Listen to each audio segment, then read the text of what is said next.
Hello again YouTube, and I'm here with another video, and this one goes out to the professional wrestling fans. And I'm pretty sure most of you know two of the biggest names in WWE history, which is Brock Lesnar and The Undertaker. These two have had so many matches on pay-per-view or on house show, matches over the WWE Championship and the WrestleMania where it came down as the most shocking moment in WrestleMania history when Brock Lesnar defeated The Undertaker and ending his undefeated WrestleMania winning streak at 21-1. And then a year and a half later at SummerSlam, Undertaker would have his first win over Lesnar on pay-per-view in controversial fashion. And then a few months later, the rivalry would end at Hell in a Cell pay-per-view when Brock Lesnar would defeat The Undertaker, ending the rivalry once and for all. And these two would have a rivalry from the years 2002 to 2003 and 2014 to 2015. But in 2004, these two would have had a rivalry if Brock Lesnar did not decide to leave the company.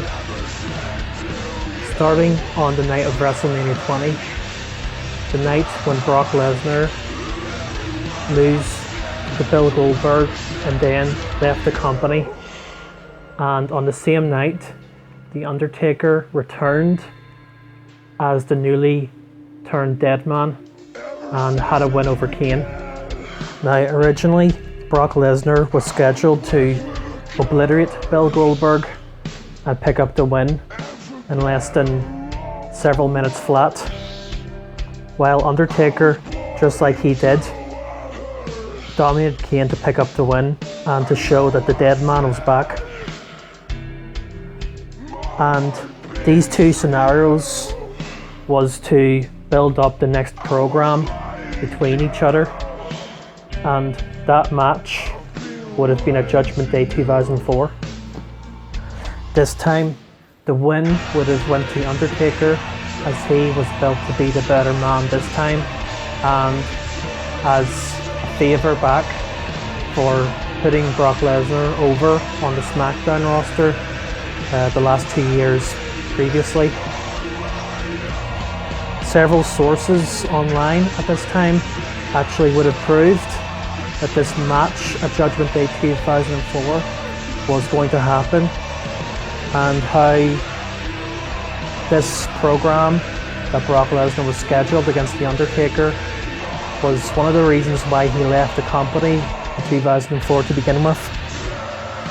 And because he left, all the plans for him were rewritten, including promos, storylines and matchups, which were all given to other talents such as Booker T and the Dudley Boys, who fulfilled the roles that were originally for Brock Lesnar at that time.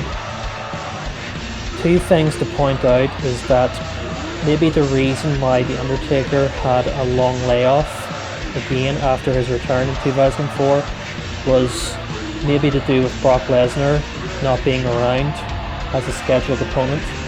And also, if Brock Lesnar did not leave, then this would have been the first time ever that Paul Bearer would have been involved in a big Undertaker and Brock Lesnar storyline. So imagine that. Two of the biggest SmackDown stars, Undertaker and Brock Lesnar, represented by two of the biggest managers in WWE history, Paul Bearer and Paul Heyman, all involved in an epic storyline which would have culminated at Judgment Day 2004 and the Great American Bash 2004, where Undertaker would have beaten Brock Lesnar at both events. And as a reward, Brock Lesnar either would have had some time off or back into the title picture,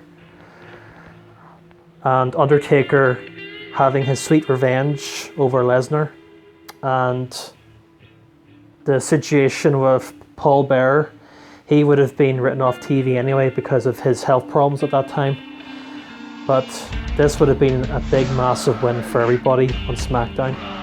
So I hope you enjoyed this video, and I hope this really shows some really strong speculation on what would have happened in 2004 between these two big stars.